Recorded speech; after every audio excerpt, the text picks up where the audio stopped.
जीवन बगिया ऐसी उलझी, फूल उगे कम, कांटे ज्यादा, सिमटा जीवन, डूबी सांसें, आना है तो अब भी आजा। यदि आपने अभी तक अंतिम अध्याय न देखा हो तो अंतिम अध्याय देखें, और यदि आप समझ सकें तो इस अध्याय को जरूर देखें। यदि आप प्रेम को समझना चाहते हैं और यदि आप ऊपरी प्रेम को समझ रहे हैं तो आपने प्रेम को समझा ही नहीं, आपने प्रेम से कुछ ले ही नहीं पाया, वरना प्रेम तो वही है जो मुक्त कर दे। अन्यथा आप कहीं लगे हुए हैं जो प्रेम के बहाने कुछ और ही चक्कर में लगे हैं। आप लगे हैं शक्ल सूरत में, आप लगे हैं हजारों बंधनों में, वरना यदि आपने प्रेम को जान लिया तो प्रेम तो मुक्त कर देता। प्रेम से अन्यथा की चाह रखना बिल्कुल ही करीब है, बिल्कुल ही खराब है। खराब इसलिए है क्योंकि आपको बिन मांगे प्रेम मिला है, बिना योग्यता के मिला है, और आप चाह, जहाँ भी प्रेम में चाह आ जाती है वहाँ प्रेम रहता ही नहीं। प्रेम तो एक सुंदर किरण है जो हृदय में जन्मती है और इस भांति जन्मती है कि वह आपको नचा देती है, वह आपको आनंदित कर देती है, वह आपके भीतर अनेकों अनेकों जन्मों से बंद द्वारों को खोल देती है जिनमें आनंद बरसता है। इसके पश्चात यदि आप और किसी प्रकार के प्रेम में पड़े हैं तो निश्चित ही आपको कुछ भी हाथ लगने वाला नहीं है, चाहे आप फिर किस भी संबंध में हों। दुनिया में दो तरह के लोग हैं, एक हैं भोगी, भोगी कहते हैं जो हो रहा है यह और जोर से हो। एक हैं योगी, योगी जी कहते हैं जो हो रहा है वह बिल्कुल न हो। ये दोनों ही संघर्ष में हैं। योगी कह रहा है बिल्कुल न हो, जैसे कि उसके बस की बात है, जैसे उससे पूछकर शुरू हुआ हो, जैसे उसके हाथ में है। भोगी कह रहा है और जोर से हो और ज्यादा हो। 100 साल जीता हूँ, 200 साल जीऊँ, एक स्त्री मिली, 1000 स्त्रियां मिलें, करोड़ रुपया मेरे पास है, 20 करोड़ रुपया मेरे पास हो। भोगी कुछ कह रहा है और जोर से हो, वह भी सोच रहा है, जैसे उससे पूछकर हो रहा है, उसकी अनुमति से हो रहा है, उसकी आकांक्षा से हो रहा है। दोनों की भ्रांति एक है, दोनों विपरीत खड़े हैं, एक दूसरे की तरफ पीठ किए खड़े हैं, लेकिन दोनों की भ्रांति एक है। भ्रांति यह है कि दोनों सोचते हैं कि संसार उनकी अनुमति से चल रहा है, चाहे तो बढ़ चले चाहे तो घटा दें।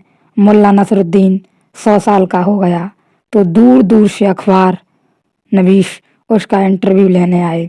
100 साल का हो गया आदमी, वे उससे पूछने आए कि तुम्हारे स्वास्थ्य का राज क्या है, तुम अब भी चलते फिरते हो, तुम प्रसन्नचित्त दिखाई पड़ते हो, तुम्हारे शरीर में कोई बीमारी नहीं, तुम्हारा राज क्या है।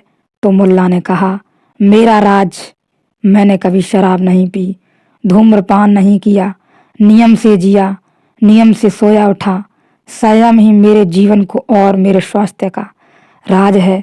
वह इतना ही कह रहा था कि बगल के कमरे में जोर से कुछ अलमारी गिरी तो वे सब चौंक गए।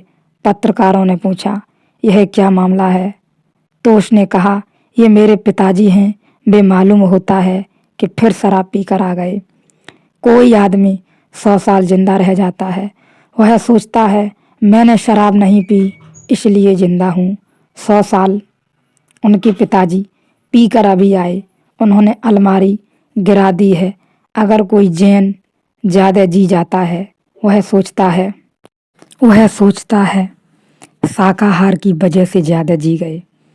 कोई मांसाहारी ज्यादा जी जाता है, वह सोचता है मांसाहार की वजह से जी गए। धूम्रपान करने वाले भी ज्यादा जी जाते हैं, धूम्रपान करने वाले भी ज्यादा जी जाते हैं। साग सब्जी खाकर भी लोग ज्यादा जी जाते हैं। जिन्होंने साग सब्जी कभी छुई ही नहीं वे भी ज्यादा जी जाते हैं।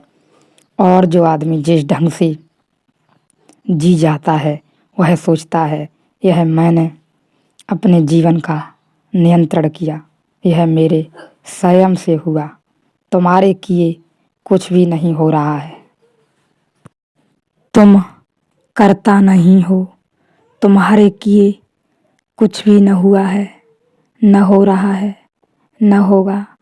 कभी कभी संयोग से, कभी कभी बिल्ली के भाग्य से छींका टूट जाता है, वह संयोग ही है।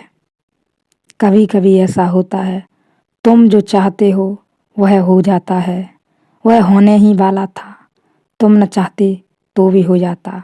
यह बात बहुत महत्वपूर्ण है, कभी कभी हो जाता है।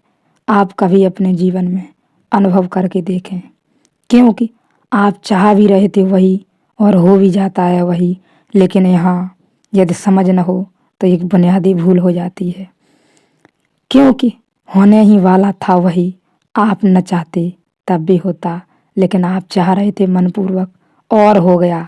मेरे तो यह अनुभव की बात है।